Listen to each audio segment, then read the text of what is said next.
Hey everyone, welcome back to my channel. Here at Grow with Liam, we talk about psychological blocks, emotional issues, and relationship issues. These are predominantly the things that I see and work with people about, and these are some of the questions that I get a lot. And so today I want to talk a little bit more about procrastination and how it relates to resistance. So these are two different phenomena that are actually profoundly impactful around our personal growth, or especially our productivity, but it's also our overall sense of well-being. So whereas procrastination is the act of delaying or postponing tasks, often to our detriment, resistance is more the internal force that opposes or inhibits our efforts to take action and to make changes. And so together they form a team in a dynamic that really requires a deeper understanding so we can manage it.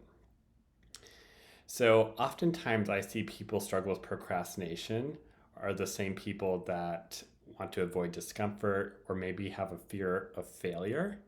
So this fear of not meeting expectations can lead to postponing tasks, which will offer like a temporary relief, but will often escalate into a cycle of avoidance. For resistance, this is deeply rooted in our cognitive bias, such as the status quo bias, which makes us resistant to change, right? Our brain is always going to prefer familiarity and routine, which makes us harder to embrace new tasks.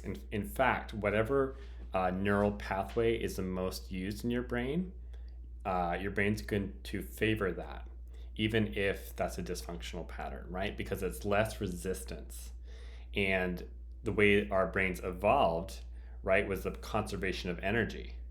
So it took us a lot of repeat tasks before the brain, the nervous system would allocate a new distribution of energy because food was scarce, so therefore energy was scarce. And although our times have changed, our biology is very slow, very resistant to change, right? Because it's always about preservation of self. And so, as we know, this does inhibit our ability to move forward. And the toll of procrastination and resistance often leads to more stress, anxiety, and also guilt because tasks will pile up, deadlines will come and go. And oftentimes, this immediate gratification of current issues or current tasks over long-term goals prevents us from ever achieving those long-term goals. But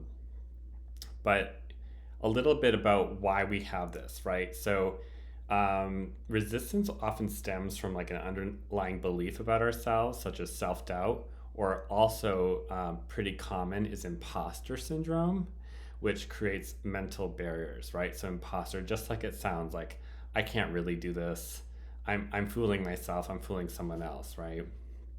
And so overcoming resistance involves recognizing our negative thought patterns and challenging them, and also reframing our self-perceptions, right? So much of our why we don't take action is because we believe ourselves to be a certain way that does not include overcoming issues that are preventing us from achieving what we want. A lot of the time, those issues are in our subconscious, so it's not like we're consciously aware of them.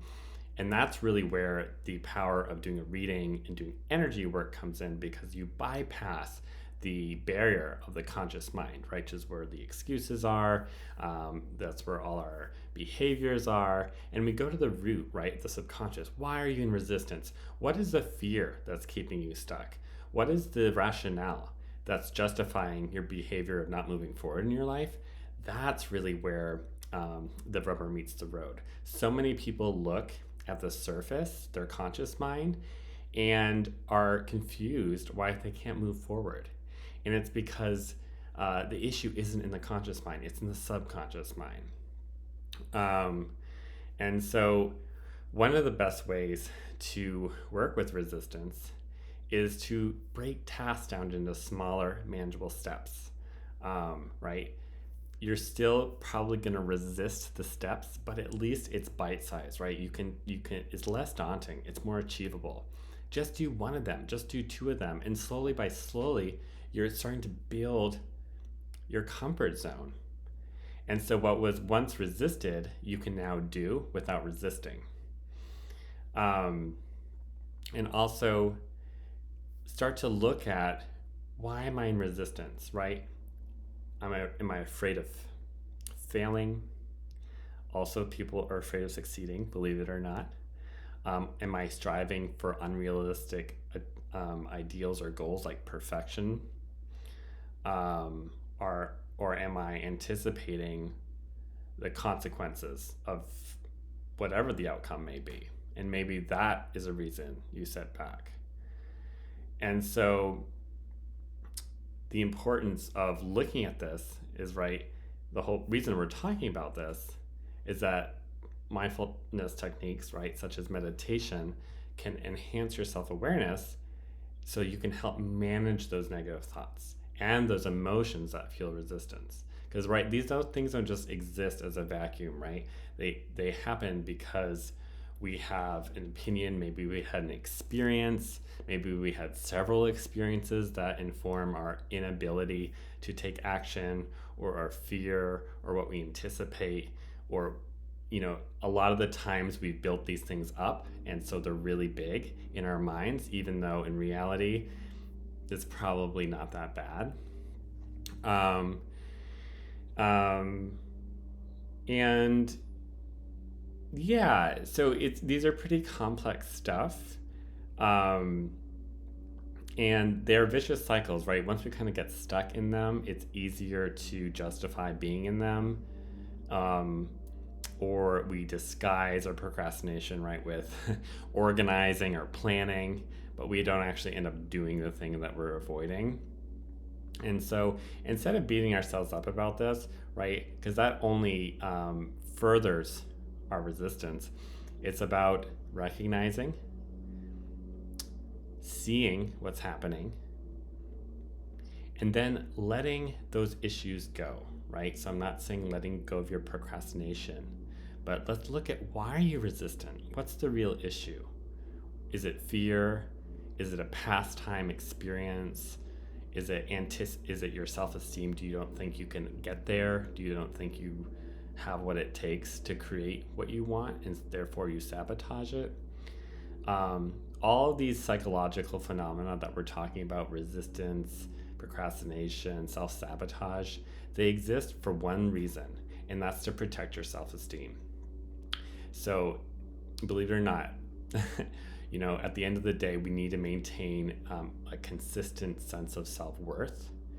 And if we're afraid of something, or a task, or something that we're supposed to achieve, and we don't feel that we're going to create it, or we're going to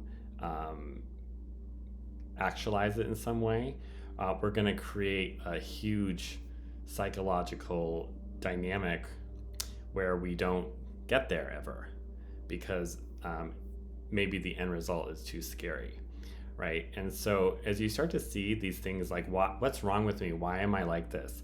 When you start to uncover, well, actually you're like this because some part of you is afraid, and until you reconcile with that fear, it's going to protect you by keeping you in resistance, keeping you in procrastination, keeping you in these patterns that, although you know analytically are keeping you from reaching your goals, psychologically it feels better, it feels safer, it feels comforting. And so that's why you start to see that it's so important to actually target the root problem, because if you just address the symptoms of the problem, it's never really going to go away, right? It's going to come back in a different way. It's going to come back in another form, but it's likely going to be really the same issue that you're struggling with. So that's what I want to talk about today. I will be doing many videos about how to overcome these different issues that come up in people's lives. And so you can make better use of your time and also have more clarity of thought. If you have any questions, feel free to comment below, and I can't wait to talk with you. All right, thanks, guys.